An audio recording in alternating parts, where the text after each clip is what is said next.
It's been around a full month now since Google finished rolling out this link spam update, as they call it.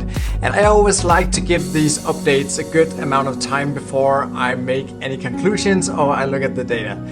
So this was a super broad, global, multilingual update that affected every site on the planet. And in this video I want to talk about what this does for our internal links and our external links, meaning the links pointing to and from our sites. And I'll also show you how my own sites were affected. So first let's talk about the outgoing links. Now Google wants us to tag these outgoing links a little bit differently than what they usually told us. So for a long time we were told to give it a no-follow tag, and they told us that this is still fine, it's still a way to do it, but they would prefer us to use what they call a rel sponsored tag. So that's a new tag, and Google calls this to qualify the links, and that really just means to add these little tags. I don't know why they call it to qualify the links. It's really just adding tags to them. So these are small tags that you add in the code, and you need to have them in your code, and you can do this in multiple ways. I use the Pretty Links plugin, as I've shown you a couple of times, and they have this handy little check mark that you can check off if you want to add the rel sponsored tag to all your links that you built with this plugin. So about affiliate links here in general, Google told us that it's still completely fine to have affiliate links across your articles. You should just not overdo it, and we'll get back to that. And also you need to have these tags. Google needs to see a no-follow or a rel sponsored tag on every affiliate link, otherwise they will penalize your site either manually or algorithmically. That's what they told us. And when we're talking about how much affiliate heavy, you can say, articles you can put in your site, how many articles that are reviews or best X for Y or whatever, how many or how big a portion of your site can be this type of articles, Google is pretty vague here. Of course, they didn't give us like a 20, 80% or any percentages, anything like that. But they did put a little nugget for us here in the developer guidelines. So they put it like this: affiliate program content should form only a minor part of the content of your site if the content adds no additional features. So first of all, I take this to mean that we shouldn't create a whole site basically just to send people to affiliate links. But also it's pretty important to add more to the content than really just the basic features and all the information that you can already find on the manufacturer or the vendor's sites. So that's pretty important. So add your own thoughts. They also told us to, if any way possible, show the physical product or compare it to something else. Run some tests on it, really just create some original data, so it's not just the same as every other affiliate article out there about this product. So the other type of link that you can have on your site that can also cause Google to see your site as spammy is if you have too many paid articles on your site, sponsored posts, guest posts or whatever. And they have a sentence that goes like this: when we detect sites engaging in either publishing or acquiring links with excessive sponsored and guest posting without proper link tags, algorithmic and manual actions may be applied similar to affiliate links. So pay attention to the word excessive here. So it's not like you cannot have any guest posts on your site. And it's also not like you cannot allow people to put articles on your site where you receive payment in order to do so. So as long as you tag your links correctly, if you put the sponsored tag or no-follow tag on those links, it's all right to have those. But don't go overboard here. Again, we don't get any numbers. You have to figure out when you do this excessively and not just in a natural way. But personally, I never accept guest posts. I just don't do that because I used to do it back in the days, and I would get $200 sometimes to place a link to a casino or whatever, or a loan site, but I don't want to do that anymore. So first of all, these articles are always pretty bad. I mean, I've yet to see a really good article that I wanted to post. I think every day now at least I get an email from somebody who wants to post on my site, do a link exchange with a guest post, or pay me to put a link to some product there or whatever. And I just couldn't care less. I don't do that. I just rely on having the best possible content on my sites. And that's what I do, and that's what I focus on. Also, a few times I've taken money and then told them that I wanted my own team to write the article for the site. I mean, of course, the content will be better, and sometimes they have to approve it first. So that's a way to go around it. But I would never allow anybody to pay me to publish an article without having my own team writing it, or at least have a couple rounds where I would make sure that the article is just great and it will meet the standard of the rest of the content on the site. I have seen creative examples though, where people created really awesome sponsored content. So let's say you can have a vendor like a brand, or let's say you had a bike site. I think I saw this in the bike industry. This was a huge bike site. So this site was able to share some really cool data that they got from this brand, and also they did a huge FAQ taking questions from the audience, from their readers, and they would give these questions to the brand so they could answer them, and they could give these answers back to the readers, and that was pretty cool. And that was sort of a paid article, so they received money for it. They had the sponsored tag at the top and around the links, and see how this actually benefited the reader. They got great content out of it, and it was not just another dead boring article about why they're better than all the competitors. So the bottom line here, remember to have a nofollow or a rel sponsored tag across your site for each and every paid link that you would have there.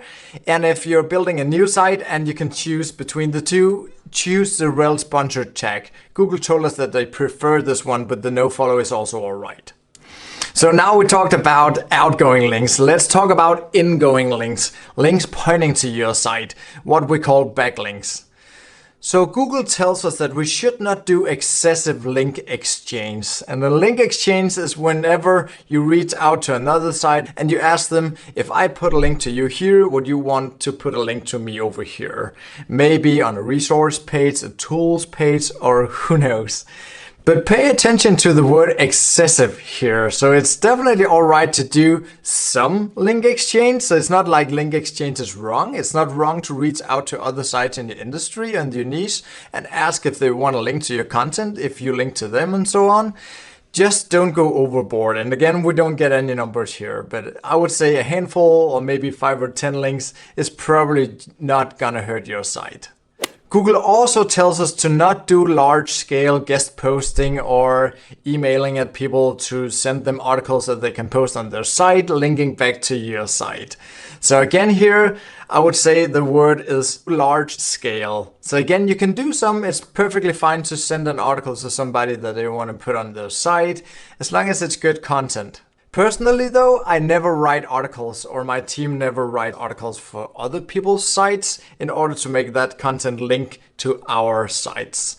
Because I feel like I want to create content for my own sites. I think I can get more traffic to my own site from having another good piece of article there rather than having it on somebody else's site and benefit from the link to my site.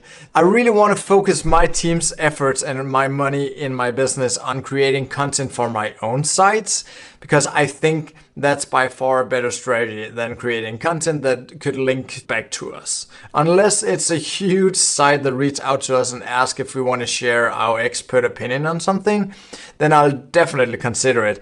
But to reach out just on a mass scale campaign and emailing people about that, I just don't do that. And I don't think it makes any sense. Also because the type of sites that would pick up such an article and put it on their site for a few bucks or even for free or link exchange, guest post or whatever you want to call it, those are typically not the type of site that will give you a huge boost, because they will link out to a lot of different stuff. And I can definitely attest to this. As soon as you have good traffic on a site, you'll get bombarded with emails from people who want to contribute to your site and write for you and offer free content as long as you want to link to them or mention their products and so on.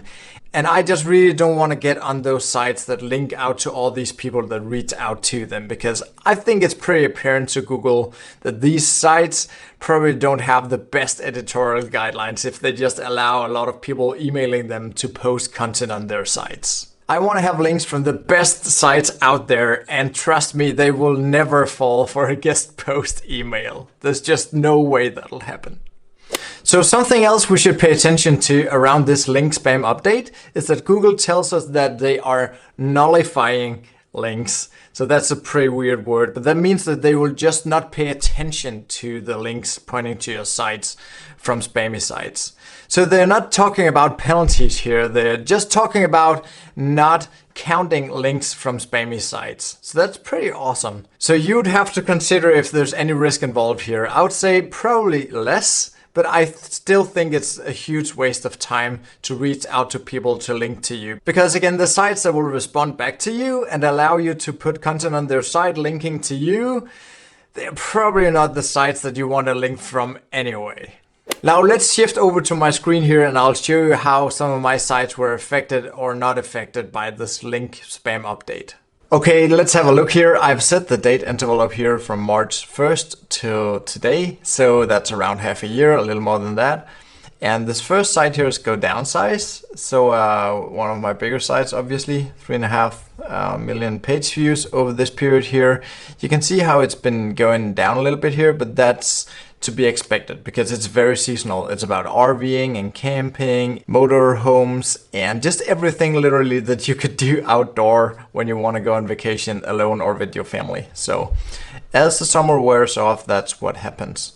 And this site here is the site that I've talked about a couple of times where I'm talking about all and everything. This is my woman's magazine style site that's just about everything. There's a link to a video over here where I talk more about this site. So this is a test site where I'm testing Google to see if I can rank a site that's about everything and not a specific niche. And you can see here it's going pretty well. There's a few outtakes here where somehow the Google Analytics code disappeared. I don't know why. I think my developer was doing something on the side.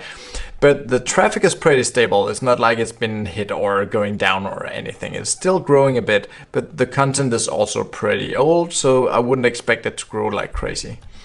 This site here is a new site, and you can see it's definitely been going up over the spam update period. This site here is Sewing Machine Talk. I haven't touched it for a very long time, and you can see it's pretty stable. Nothing happened here. I also want to put a huge disclaimer here. There's just no way you can know for sure that you were impacted by this spam update because, first of all, it took a month to roll out. And over that month, we also saw this update where Google was all of a sudden rewriting or writing their own titles for our articles. I have another video about that. There's a link here and in the description. And on top of that, we saw many other smaller Google updates. So these updates are coming pretty frequent now, so there's just no way we can know exactly which one affected our sites. But largely, I don't really care because I don't build spammy backlinks and I try to follow all the best practices and all the guidelines that Google has for us. And that works pretty well for me, I would say. And across my sites, typically one of my bigger sites will not grow for a while. It'll just be at this plateau stage. But then another site at the same time will start taking off after a plateau period. That's typically always what happens. I would say I always had one of my bigger sites grow pretty quickly and then 2 or 3 of the other ones just stalling or hitting a plateau for a while. So that's one of the benefits from having multiple sites, that you can sort of sometimes see the bigger picture, that some sites will grow while others are at a plateau stage.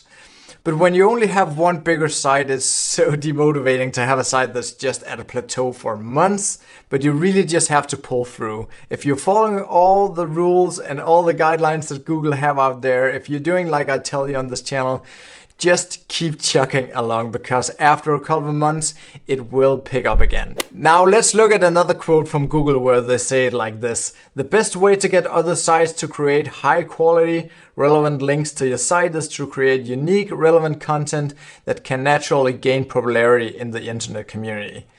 And again, I can totally say that this works. Just focus on awesome content. I don't think this was the best strategy of 8-10 years ago. Back then I built a lot of links, but now I think this is definitely the way to go. Again, it's because Google is just getting much better at seeing the difference between a poorly thin article and good quality content. They can see all these user signals. And it's something that I've talked about multiple times here on the channel. Check out this video here where I talk about a theory I have about smaller sites starting to steal, or you can say take traffic away from bigger sites. I believe I've seen that across my own sites, but check out this video here if you want to see more about that. And here's another quote. Focusing on producing high quality content and improving user experience always wins out compared to manipulating links. And totally, that's what we're doing here, and that's what you should keep doing. So best of luck with that, and I'll see you guys in the next video.